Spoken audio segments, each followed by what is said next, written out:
Y se los leo en esta Biblia. Romanos 5, del 12 al 14. Dice: por tanto, tal como el pecado entró en el mundo por medio de un hombre, y por medio del pecado la muerte, así también la muerte se extendió a todos los hombres, porque todos pecaron. Pues antes de la ley había pecado en el mundo, pero el pecado no se toma en cuenta cuando no hay ley. Sin embargo, la muerte reinó desde Adán hasta Moisés, aún sobre los que no habían pecado con una transgresión semejante a la de Adán, el cual es figura o símbolo de aquel que había de venir. Hace como 2 semanas compartí un post de mi blog que se llama ¿Por qué hay muerte? ¿Alguien lo leyó? Haga pulgar arriba. Sí. Okay. Dice Andrea que sí lo leyó. Bueno, varios lo leyeron y les tengo una mala noticia. Estaba haciendo la clase y me gustó lo que escribí y lo convertí en un post. Así que pues básicamente les voy a hablar sobre lo que escribí en el post. Y este pasaje está bien interesante y está muy padre. Espero que les llame mucho la atención. Y si rescataron algo de ahí, vamos a estar hablando sobre Adán. Adán, el primer hombre que existió, el primer ser humano que Dios creó. Vamos a estar hablando sobre Adán. Y lo interesante es que vamos a estar hablando de Adán y de Cristo. Por eso es lo que se pone interesante. Pero si captaron ahí la idea de estos versículos, habló bastante de la muerte. Dice que un hombre pecó y por medio de ese pecado entró la muerte. Y luego dice que la muerte reinó, es un término interesante, que la muerte reinó desde Adán hasta Moisés, cuando no había ley. Así que vamos a hablar sobre la muerte.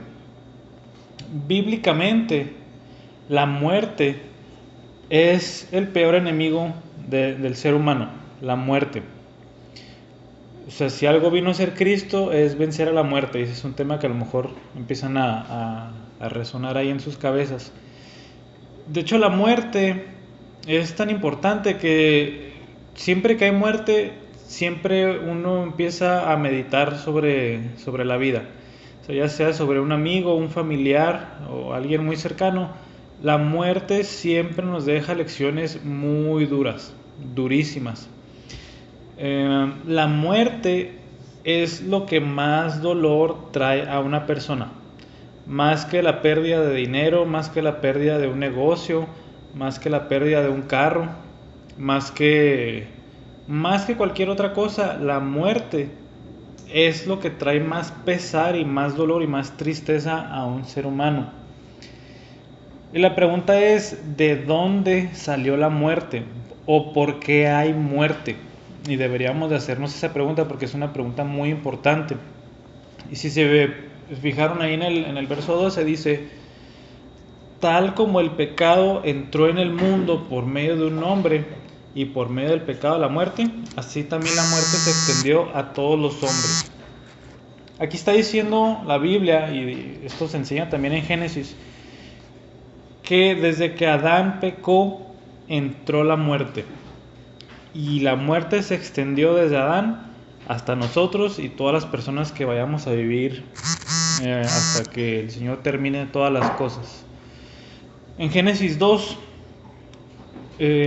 Dios le dice a Adán y a Eva: si ustedes hacen estas cosas van a vivir, pero si ustedes comen del fruto, del conocimiento del bien y del mal, el Señor fue muy claro y les dijo: ciertamente morirán. No había muerte. Adán y Eva no conocían eso. Para ellos la palabra muerte ni siquiera existía. Pero el Señor les dijo eso: si ustedes hacen solamente esta cosa, ciertamente van a morir. Y como pecaron y como comieron del fruto que el Señor les prohibió, la muerte llegó a ellos y nos llega a todos nosotros. Ahí mismo en ese verso 12, fíjense cómo dice: la muerte se extendió O sea, no nomás se quedó ahí en un punto de Adán y Eva, sino que la muerte se extendió a todos los hombres. Ya todos los hombres, estamos hablando de Adán hasta nosotros en este momento y los que siguen naciendo mientras estamos hablando. La muerte se extiende a todos nosotros. Esto lo conocemos como el pecado original. ¿Alguien ha escuchado esa frase alguna vez? El pecado original. Es la enseñanza del pecado original. No es original en el sentido de que hay algo pirata. Es original en el sentido de que habla del origen. ¿Ok? No es que sea original en contra de lo pirata, sino que es original hablando del origen. Todos nacemos, todos hijos de Adán, que somos nosotros, venimos corrompidos por el pecado y por lo tanto con la sentencia de muerte. O sea, uno nace y sabe que va a morir a los 5, a los 10, a los 15, a los 30, a los 50, a los 80 años, pero sabe que va a morir. Nadie nace con la confianza de que va a vivir para siempre. Si se fijan, también estamos diciendo que la muerte,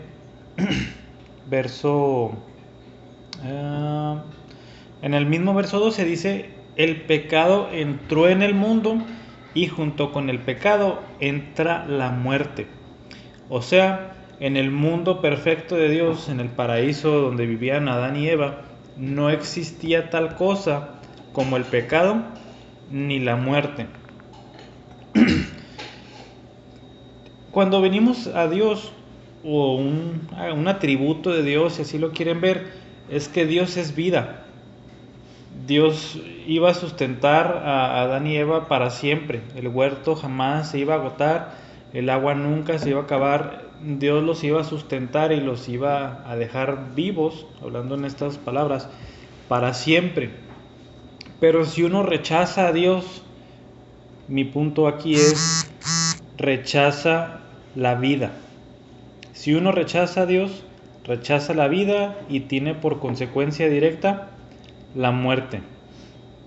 Y la muerte no solamente es física, que es a lo mejor lo que todos tenemos ahorita en mente, sino que la muerte también es espiritual. Ahí les leo rápido un verso que está en Efesios 2:1, hablando sobre una antigua vida sin Cristo. Dice, y Él les dio vida a ustedes que estaban muertos en sus delitos y pecados. Esta es una descripción de nuestro estado sin Dios y es de muerte espiritual. Uno está muerto en sus pecados y en sus delitos. De hecho, Jesús lo dejó muy claro ahí en Juan 3, cuando está platicando con Nicodemo, cuando le dice, alguien contéstame eso. ¿Qué le dijo Jesús a Nicodemo? ¿Te es necesario qué? Andrea ya dijo la respuesta. Y no me la soplaron. Y no se la soplé. Bueno, alguien dígala si la tiene ahí. ¿Te es necesario?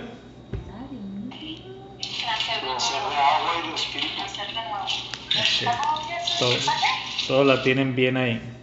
Nacer de nuevo. ¿Y por qué nacer de nuevo? Porque hay muerte espiritual. Y de hecho ahí en Juan 5:24 Jesús dice, el que cree en mí ha pasado de muerte a vida. Entonces es un tema importante y un tema que se resalta mucho ahí en la Biblia. Otro punto sobre la muerte. La muerte solamente tiene significado, o la muerte solamente tiene relevancia desde un punto de vista bíblico. O sea, si alguien es ateo, si alguien dice que lo único que hay es materia, que lo único que hay es la vida, que lo único que hay son seres vivos ahí caminando por todos lados y ya, la muerte simplemente es. O sea, la muerte pasa y ya. No hay por qué llorar, no hay por qué entristecerse, porque simplemente es lo que la naturaleza está haciendo. Mata gente y deja vivir a otra. Así que si alguien es un ateo 100%, la muerte no le debería de importar en lo más mínimo. Pero oh sorpresa, aún hasta el ateo más más vigoroso y más ateo, siempre tiene pesar por las pérdidas que pasan a su alrededor. ¿Y por qué? Porque como veíamos en Romanos 1, todos tenemos la imagen de Dios escrita en nuestros corazones y es imposible evadirla. Por eso todos nos dolemos de la muerte en general, y es porque todos sabemos que es algo malo. Y como les dije al principio, es el peor enemigo de la humanidad.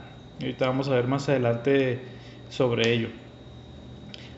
Aquí otra cosa que quiero que empiecen a notar aquí es que lo que vamos a estar viendo es que la obra de Cristo restaura el paraíso de Génesis. Si en Génesis Adán y Eva fueron echados por su pecado y les trajo muerte, lo que Cristo hace es darnos entrada. Si se acuerdan, esa palabrita la vimos aquí mismo en el capítulo 5, en el verso 2, por medio de quien también hemos obtenido entrada por la fe a esta gracia.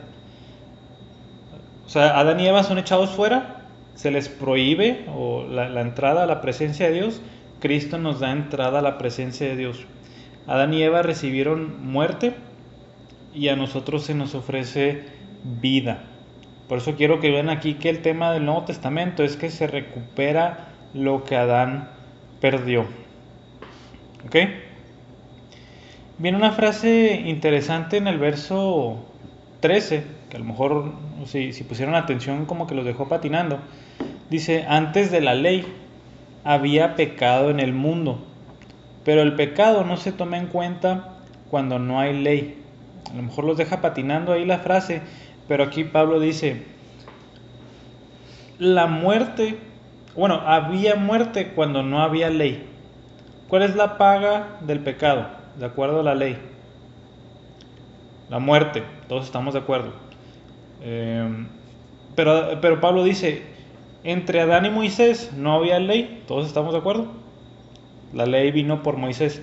Pero dice Pablo, no había ley, pero sí había muerte.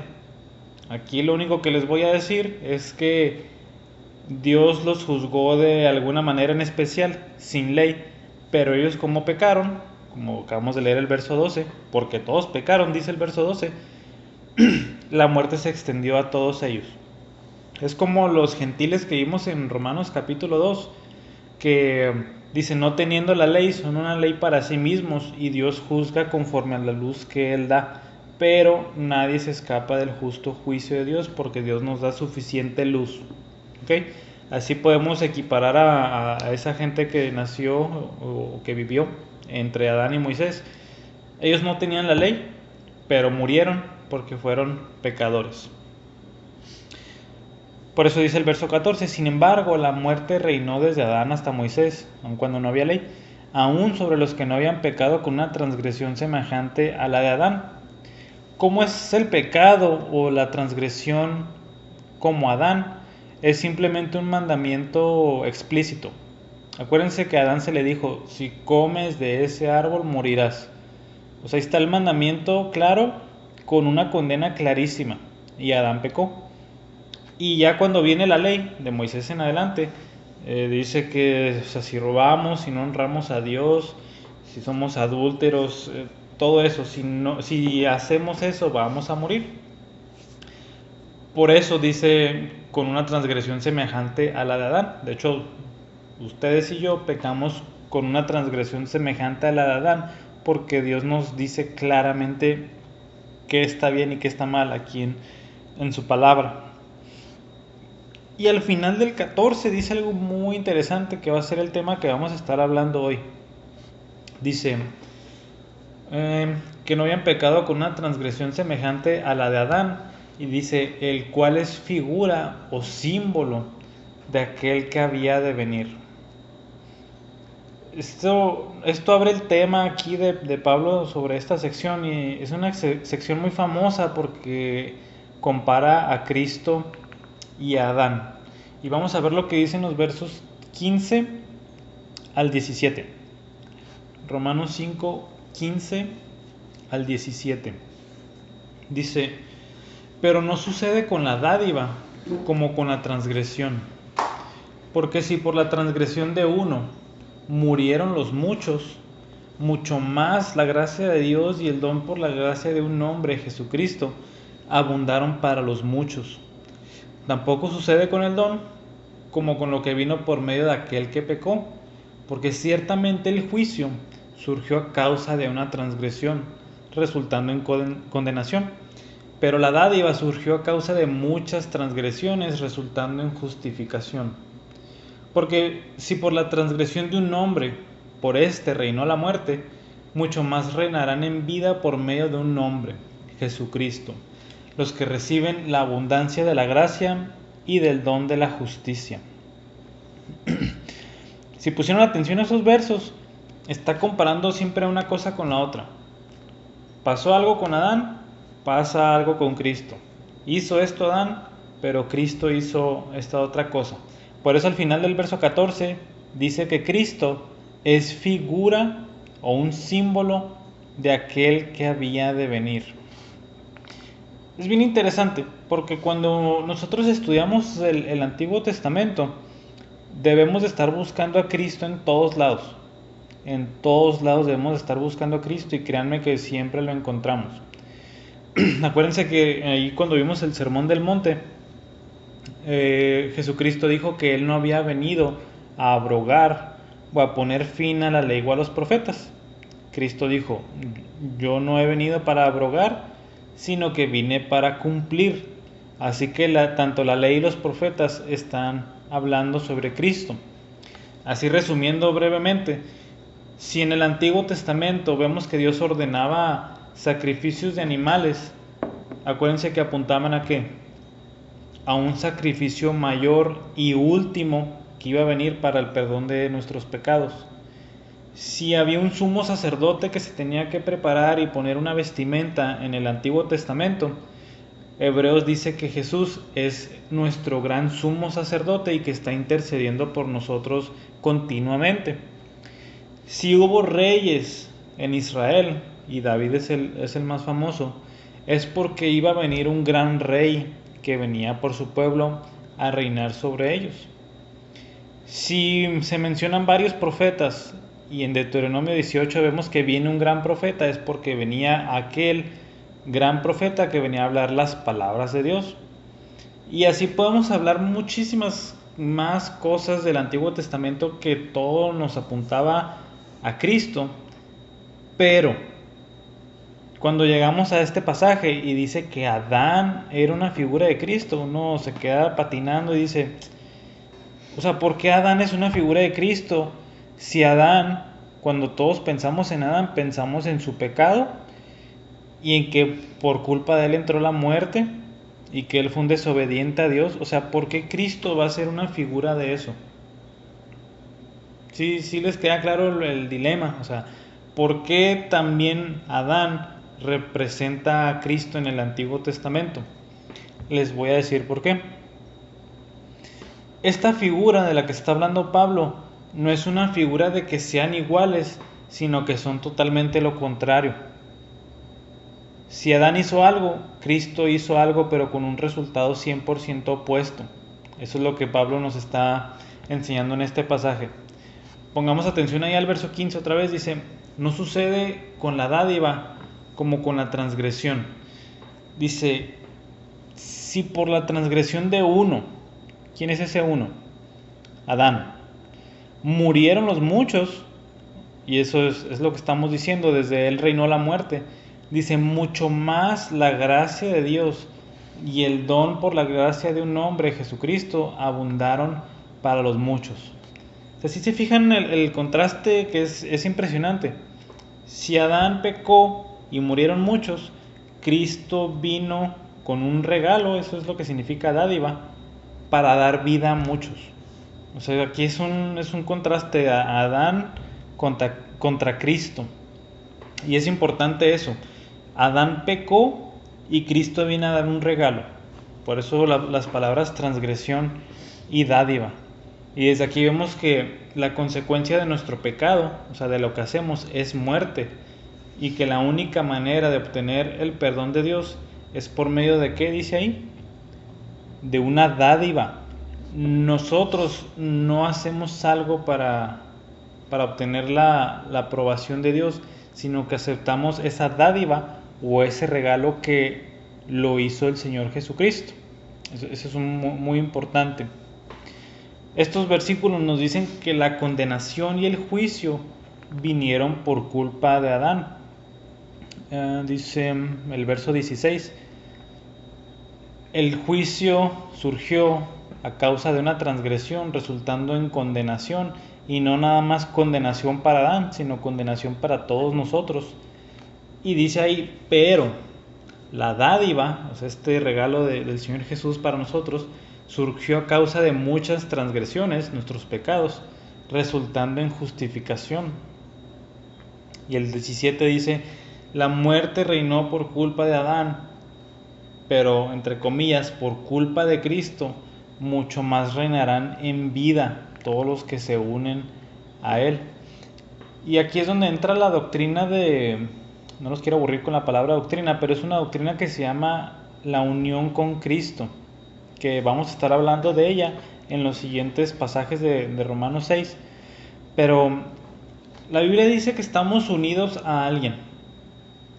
O estamos unidos a Adán, o estamos unidos a Cristo. O sea, no hay de otra. O somos descendientes de Adán, o somos descendientes de Cristo, hablando en estas palabras. Adán representa el viejo hombre, el viejo yo, alguien que está muerto en su pecado. O sea, alguien que por su pecado recibe muerte. Y el que está unido a Cristo representa el nuevo hombre, o sea, esa nueva creación, esa, así como dice en otra parte de la Biblia, una nueva creación que está hecha con el propósito de servir a Dios.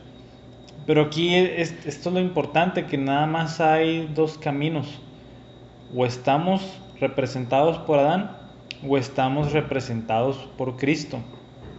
Aquí hay dos humanidades, otra vez nada más. La humanidad vieja, corrompida, una humanidad que va a la muerte, que está en Adán, o una humanidad nueva, una humanidad regenerada, una humanidad que está unida a Cristo y que va a la vida. Y aquí una pregunta para todos: ¿a quién están unidos? ¿Están unidos a Adán o están unidos a Cristo?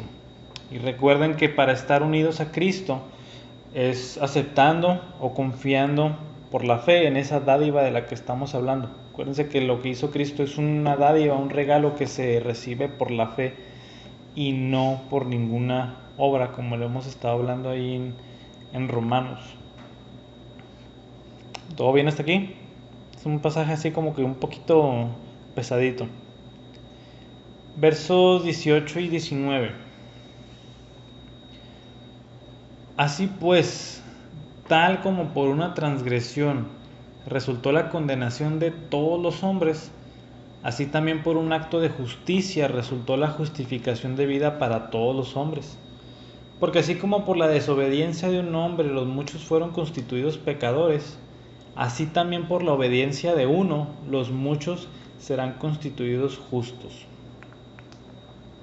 Si ahorita hablamos de por qué hay vida, ahora vamos a hablar de por qué hay muerte. Ahora vamos a hablar de por qué hay vida. Les menciono otra vez, el que está unido a Adán termina condenado por Dios por sus pecados.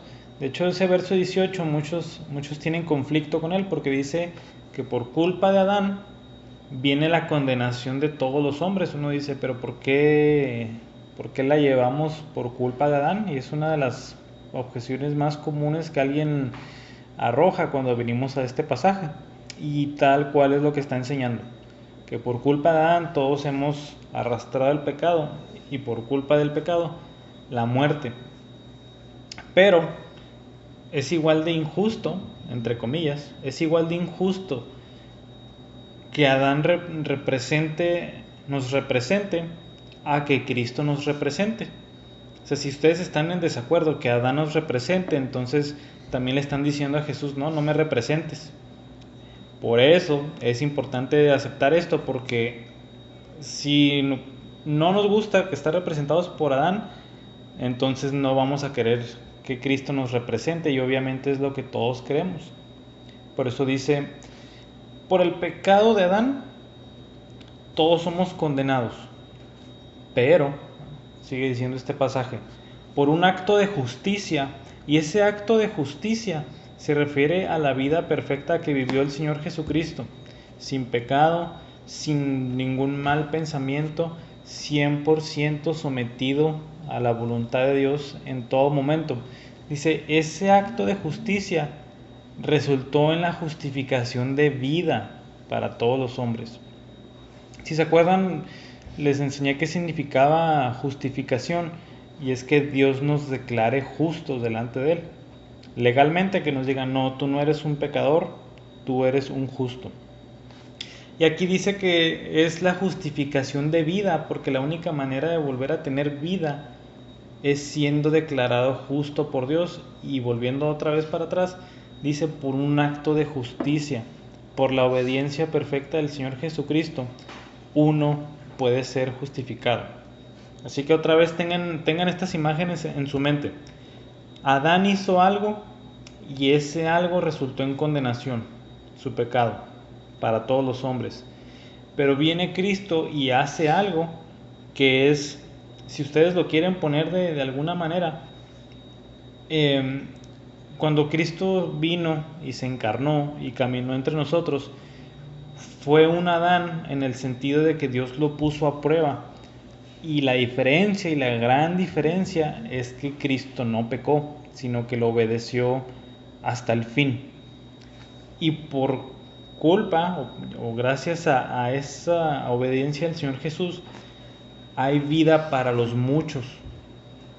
Entonces, otra vez, en Adán, por su pecado, hay muerte para muchos, y en Cristo, por su justicia, por su vida perfecta, hay vida para muchos. Verso 19.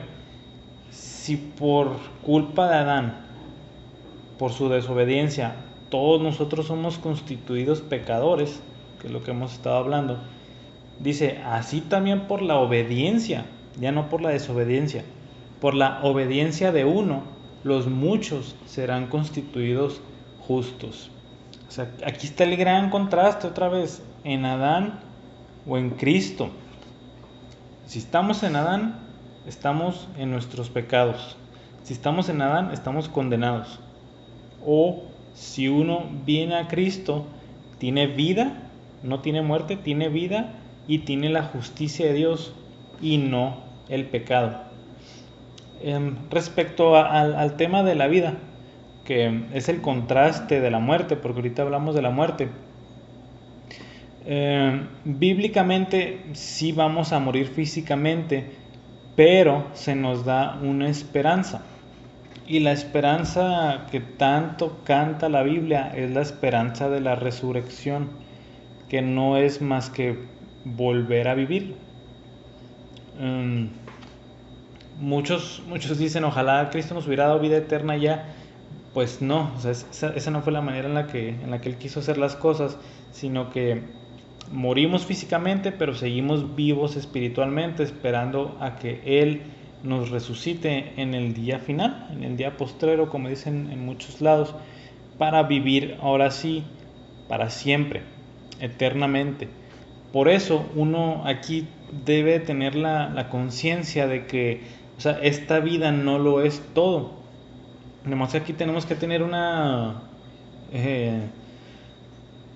perspectiva bíblica muy balanceada, porque cuando a uno le dicen, esta vida no es todo, nos espera otra cosa después, tienden a ser muy perezosos o simplemente le dan muy poca importancia a esta vida, cuando la Biblia no dice que esta vida que estamos viviendo ahorita no es importante. En esta vida se nos llama a hacer muchas cosas en preparación para la siguiente, porque esta vida sigue. O sea, nuestros hijos y los hijos de nuestros hijos van a seguir cosechando lo que uno siembra.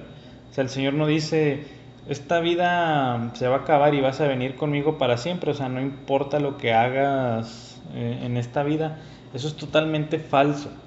Ese es el pensamiento, de hecho, lo que llevó al movimiento monástico, que es el movimiento de los monjes, aquellas personas que desde hace mucho se empezaron a retirar a los desiertos, a contemplar a Dios. Equivocadamente tuvieron el pensamiento de que, pues, como en esta vida se va a acabar y yo espero algo más, pues no hago nada en esta vida. Les digo, ese pensamiento no es bíblico y es muy, ¿qué palabra? Irresponsable.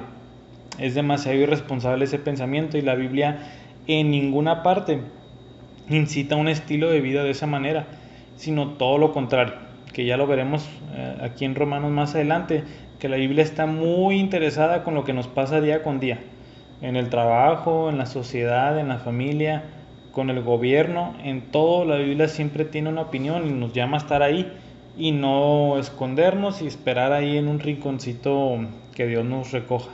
Eso no es nada bíblico y sí se los tengo que hacer muy claro, porque es bien fácil irse a aquel opuesto y mucha gente vive de esa manera equivocadamente.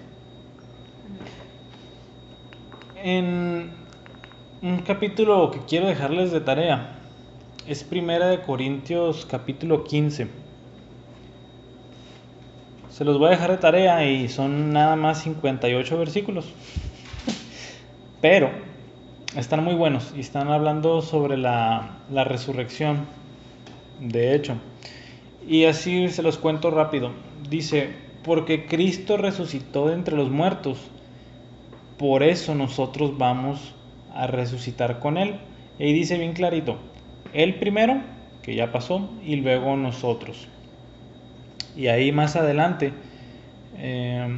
viene,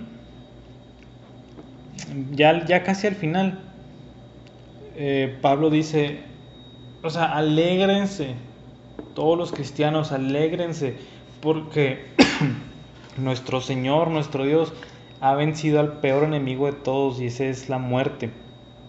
Verso 55, que está citando un salmo, dice, ¿dónde está, oh muerte, tu victoria?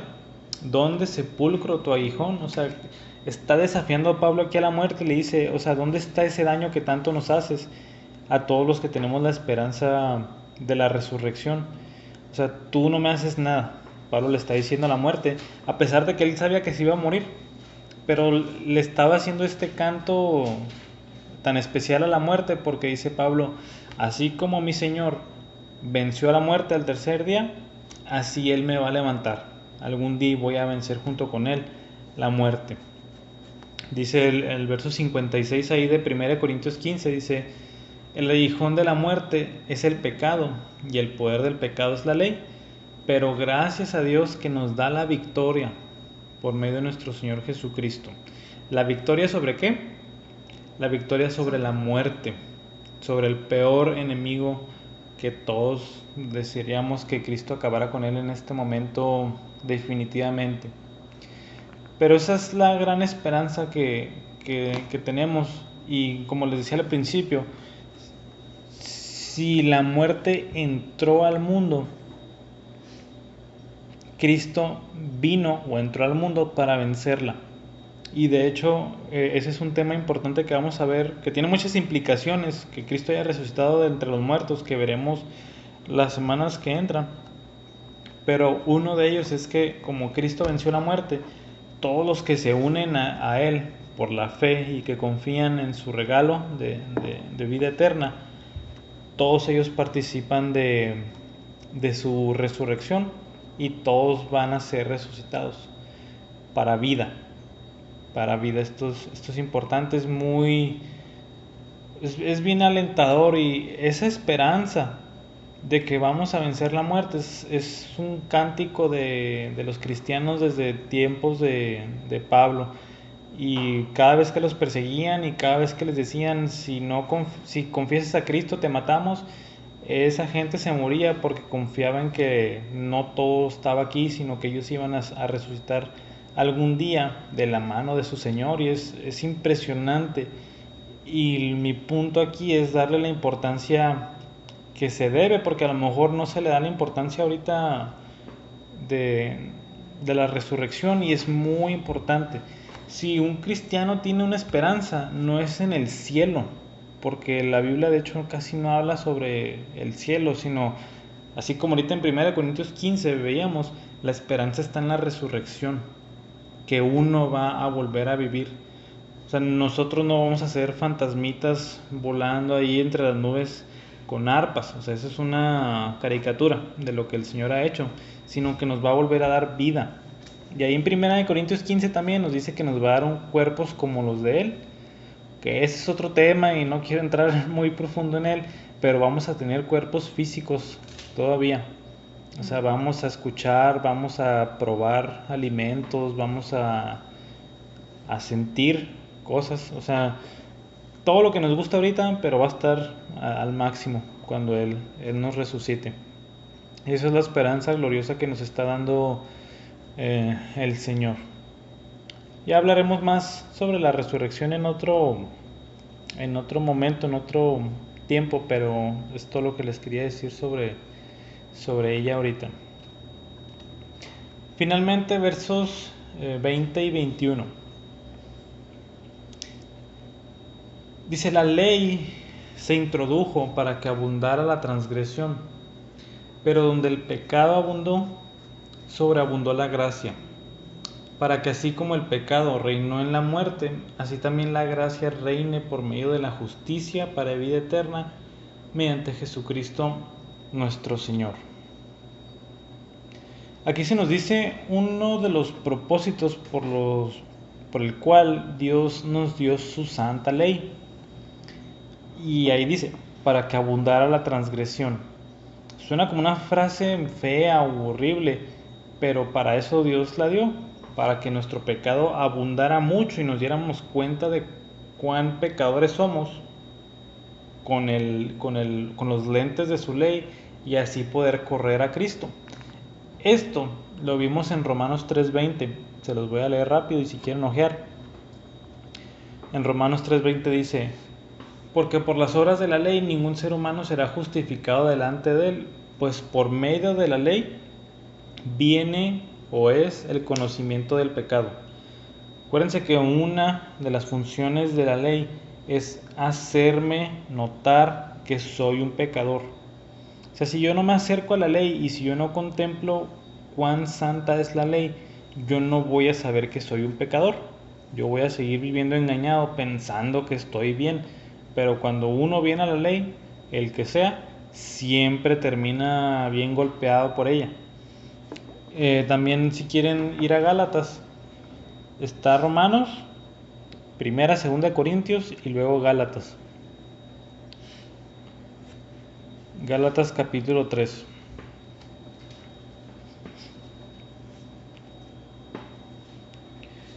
Gálatas capítulo 3, versos del 23 al 27. Pablo enseña exactamente lo mismo en este pasaje. Se los voy a leer si es que ya están ahí. Dice, antes de venir la fe, estábamos encerrados bajo la ley, confinados para la fe que había de ser revelada. Dice, de manera que la ley ha venido a ser nuestro guía o nuestro tutor para conducirnos a Cristo, a fin de que seamos justificados por la fe.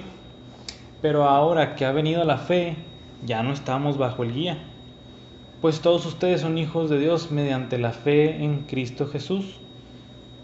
Porque todos los que fueron bautizados en Cristo, de Cristo se han revestido.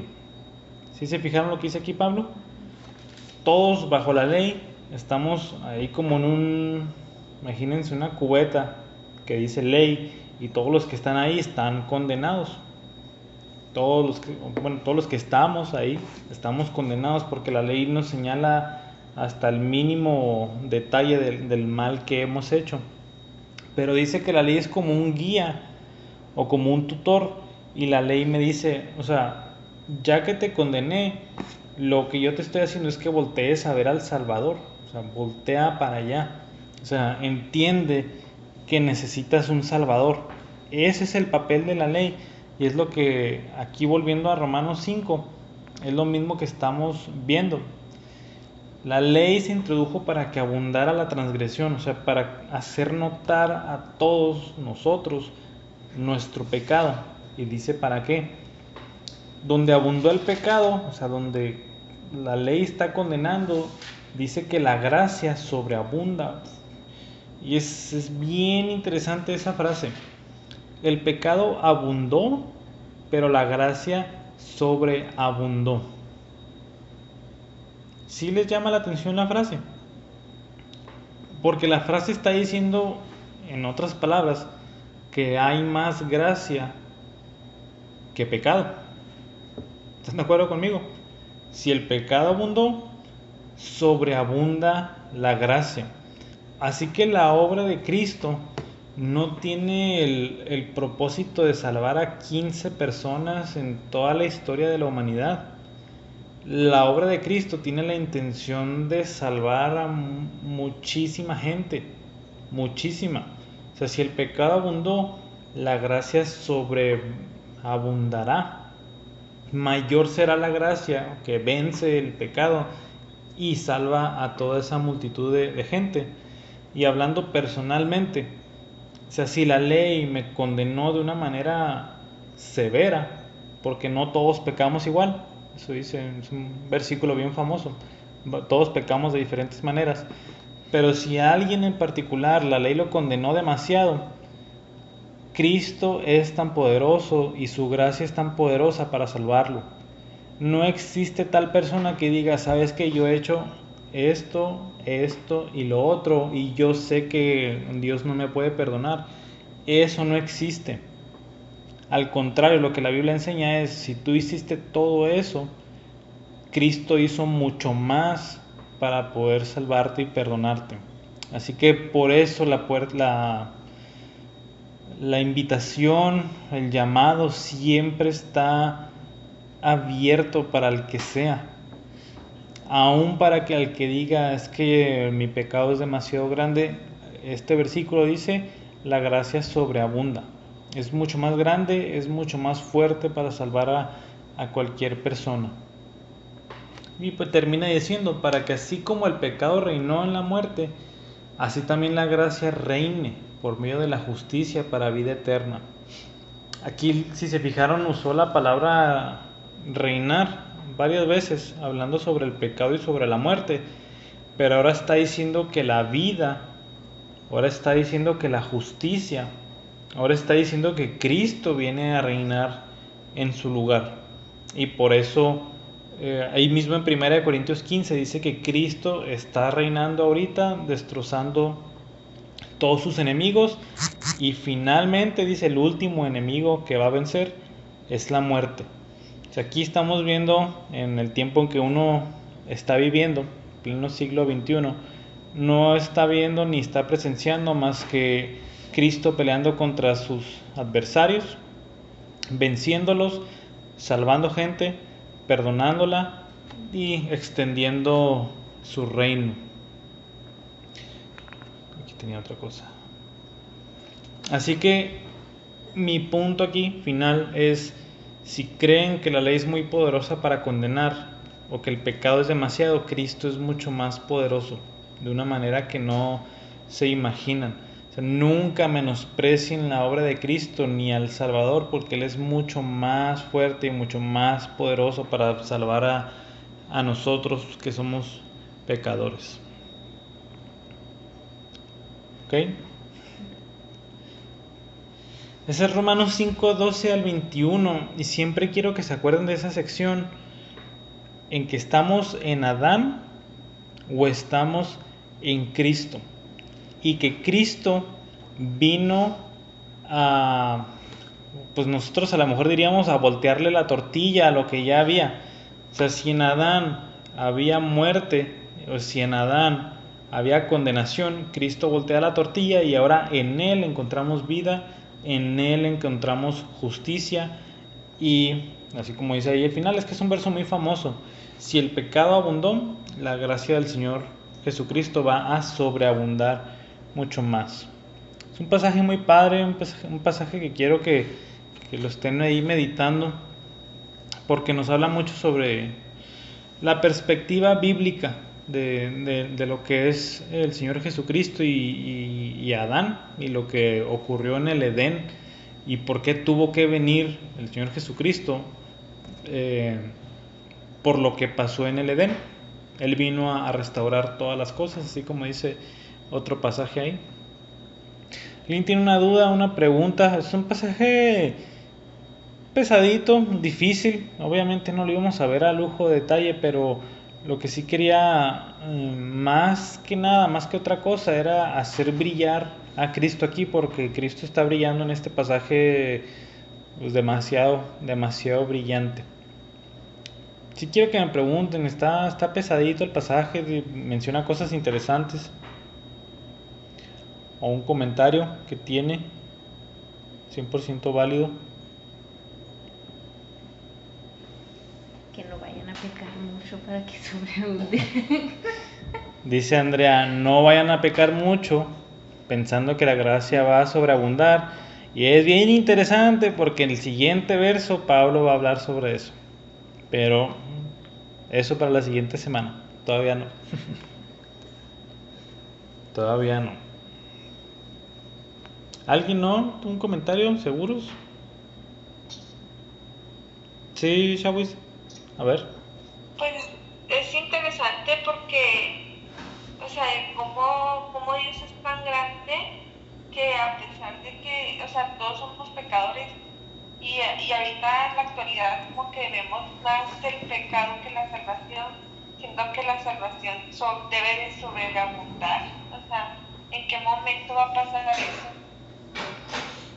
Es bien interesante, demasiado interesante tu comentario y te voy a decir por qué. Y de hecho me diste la respuesta, porque dices, vemos más el pecado. Nosotros, como a lo mejor inconscientemente vemos que el pecado a lo mejor es más poderoso. Y como si estuviera aquí y Cristo, ¿cómo le pongo? Aquí está el pecado y Cristo aquí, y vemos como si nunca Cristo lo venciera. O sea, pero es por lo mismo, porque a veces por nuestra falta de fe en que en realidad su obra es poderosa, no, como portadores del mensaje, no lo hacemos brillar. O sea, esa parte recae mucho en nosotros, porque al fin y al cabo nosotros somos el reino de Cristo, todos los que estamos unidos a Él. Y así como dijo el Señor, ustedes van a ser la sal de la tierra, ustedes van a ser la luz del mundo. Y en su momento lo vimos, de que nosotros somos aquellos agentes de Cristo en el mundo, que deberíamos de estar haciendo su reino brillar o crecer o tener más influencia. Pero así como dijiste, y creo que tienes mucha razón, vemos más el pecado y a veces creemos que es más poderoso que Cristo o que su gracia, y tristemente y es ahí donde a lo mejor le damos como lugar o entrada y empieza a abundar, porque nosotros dejamos de creer en muchas de las promesas que Cristo da y en su poder más que nada. Llegamos, a lo mejor inconscientemente, pero llegamos a pensar que a lo mejor no es tan poderoso para vencer el pecado que hay en nuestra sociedad, y por eso uno nunca hace nada.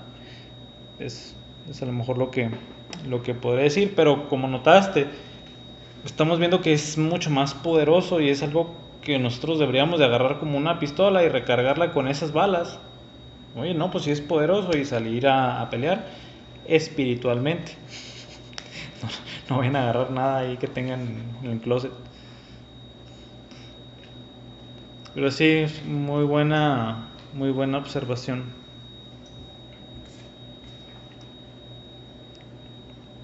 A lo mejor es aquí donde muchos decimos, aumenta nuestra fe, ¿verdad? Porque a veces nos gloriamos mucho en estas verdades y las cantamos y todo, pero ya a la hora que uno pisa un pie afuera de la iglesia, o al momento en que pone un pie afuera de su casa, de repente es diferente.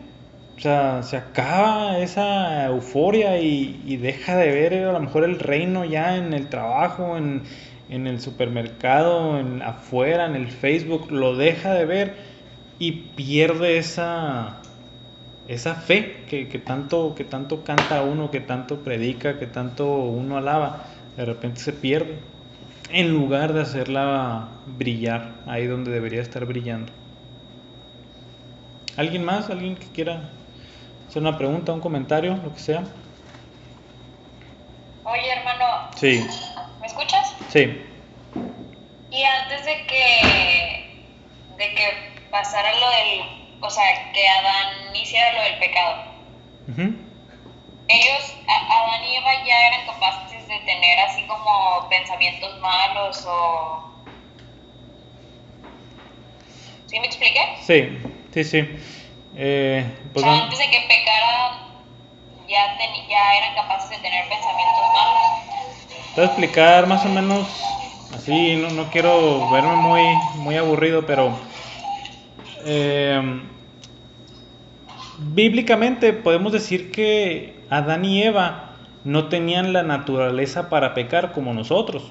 O sea, todos nosotros, y todos me deben de decir amén, todos nosotros estamos inclinados a pecar y lo hacemos una tras otra vez, que en términos bíblicos se nos dice que somos esclavos del pecado, etcétera, etcétera. Adán y Eva no eran esclavos del pecado. Adán y Eva no estaban muertos espiritualmente, ellos tenían vida, como ahorita les dije. Mientras ellos estaban en obediencia a Dios, como Dios es vida, ellos tenían vida, ellos tenían vida espiritual. Pero estaban en un estado donde ellos podían decidir el bien y podían decidir el mal, pero diferente a nosotros, la verdad, ni siquiera me imagino cómo es, porque cuando a mí personalmente se me presenta la oportunidad de pecar, el impulso es fuerte.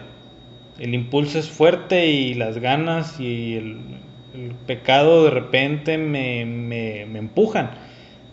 ¿Todos estamos de acuerdo? Amén. No nomás soy yo. Pero es como si fuera natural, ¿verdad? Entre comillas. Pero ellos no. O sea, ellos sí tuvieron como una oportunidad a lo mejor más fácil de decir que no. Y a lo mejor dijeron que no al fruto mucho tiempo, no sabemos, no dice. Nosotros lo leemos y parece que todo pasó como en 5 minutos, toda la historia. Pero no sabemos cuánto tiempo ellos pasaron viendo el árbol, viendo el fruto ahí y decidiendo que no, hasta que fueron tentados. Así que en ese sentido somos diferentes a Adán y Eva. Ellos no tenían la naturaleza para pecar, nosotros sí. Que cuando, cuando haya la resurrección, ya no vamos a tener esa inclinación a pecar y ni siquiera el deseo. Lo único que vamos a querer hacer es hacer la voluntad del Señor, y yo estoy más que desesperado por ese día. Por hacer puras cosas que amen a Dios y puras cosas que amen al prójimo. O sea, no puedo esperar, ya estoy harto de cansado de pelear con el pecado día con día. Y no espero, o sea, ya quiero que sea ese momento donde nada más quiera amar al prójimo y donde nada más quiera amar a Dios, sin ningún pensamiento pecaminoso. O sea, no, uno no puede esperar ya. ¿Sí? Más o menos. Ok. ¿Alguien más? ¿Sí me escuchó? Sí. Ok. Bueno, ahí nomás para ahí complementar, ¿verdad? En la pregunta que te hizo tu hermana, de hecho ahí mismo en Génesis dice que cuando ellos comieron el fruto, sus ojos fueron abiertos, ¿verdad? Y pudieron tener conocimiento del bien y del mal. O sea, esa es ahora sí que la ventaja que ellos tenían hasta ese momento, ¿no? De no tener ese conocimiento, o que los hacía, digamos, irse hacia esa inclinación, ¿verdad? Que es algo que nosotros tenemos. Por un lado. Por el otro punto está lo que comentaban ahorita de porque parece que se ve más el pecado que la gracia de Dios, ¿verdad? Pero la realidad es de que a veces no lo vemos, porque para verlo afuera es primero tener que verlo nosotros mismos. ¿A qué me refiero con esto? Bueno, vamos a ver así rápido. Voy a decir algo, no es dogmático y no es herejía, cuando ves la creación, ¿cómo era? Dios decía, sea la luz, y la luz vino a existir de la nada por su palabra, ¿sí? Dios le habla a los mares y dice hasta dónde deben de llegar, ¿no? Y todos le obedecen. Toda la creación, los planetas se sujetan a su voluntad. Cuando Dios le habla a un hombre y le dice ven, el hombre le dice no, ¿sí? Pareciera, lo que quiero decir, bueno, es que pareciera ser que Dios usa más poder, ¿sí?, en la regeneración de un alma, porque lo hace a través, o lo hace a partir de una masa corrupta, muerta en delitos y pecados, ¿sí? Ahora, cuando nosotros todos, ahorita decía ¿Qué pasó? Oh, parece que no le gustó a Dios y Dios lo desconectó de la videollamada. No se crean. Ahorita se reconecta, no se preocupen. Le quitó el internet. Sí, le quitó el internet porque habló pura herejía. Ahorita se reconecta y le preguntamos. Yo también quería comentar. Sí. También de lo que te preguntó tu hermana, que sí, o sea, yo también pienso que ellos no tenían como que la mentalidad o la naturaleza pecaminosa o de hacer cosas malas, pero lo que sí tenían pues era el libre albedrío, o sea, ellos podían escoger, y yo pienso que más bien la naturaleza pecaminosa pues empezó desde que Satanás se rebeló, ¿no?, contra Dios, y fue el que los indujo o los sedujo hacia el pecado, los convenció de tal manera que pues ya cayeron en el pecado, pero por sí ellos antes no tenían como que esa mentalidad, sino que, pues no sé, yo creo a lo mejor de tanto que les insistió pues sí, Satanás de hacer lo malo, pues no sé, como que los pudo convencer, siendo que ellos eran pues inocentes, ellos a lo mejor hasta pensaban, bueno, pues sí, que tiene de malo, no creo que pase nada malo, porque en realidad no había, o para ellos todavía no había o no existía lo malo. Entonces yo pienso que fue de esa manera, ¿no? O sea, aquí el tema del libre albedrío sí existe. Todos tenemos libre albedrío. Si yo quiero ahorita terminar la videollamada, yo la termino y ya. O si yo quiero ir a agarrar un vaso de agua, voy y la agarro, ¿verdad? Soy libre en hacer eso. Pero moralmente, nuestro libre albedrío está como gobernado por nuestra naturaleza. O sea, si mi naturaleza es pecaminosa, yo libremente voy a pecar. Así si me explica ahí, porque esto es bien importante bíblicamente. Jesús dice que nosotros somos esclavos del pecado, en el sentido en que, o sea, uno libremente sirve a su amo.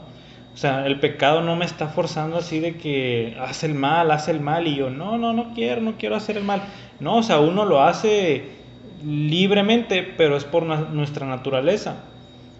Al creyente se le da una nueva naturaleza y por eso sus deseos son otros. Por eso sus deseos empiezan a dejar de ser pecar y empezar a hacer la voluntad de Dios. Otra vez, lo está haciendo con su libre albedrío, pero con una naturaleza diferente. Y volviendo a Adán y Eva, ellos no tenían ni una naturaleza muerta en su pecado, ni una naturaleza regenerada, que es la que nosotros tenemos. Por eso es sí el tema, la verdad es un tema medio ambiguo, ¿verdad? Aquí nomás estamos hablando de lo que la Biblia nos alcanza a arrojar, pero pues así es más o menos cómo funciona el libre albedrío con nosotros, cómo va a funcionar después, que ahorita les decía, nada más vamos a querer hacer libremente la voluntad de Dios, amar a Dios y amar al prójimo. Y en cuanto a Adán y Eva, ellos no tenían ninguna inclinación moral, o sea, su decisión fue, diríamos, 100% libre. Un tema así interesante que también en otro pasaje volveremos a hablar. Parece que Alex ya no pudo volver, ni modo. Ahí que nos comenten con un mensajito. ¿Nadie tiene otra pregunta, otro comentario?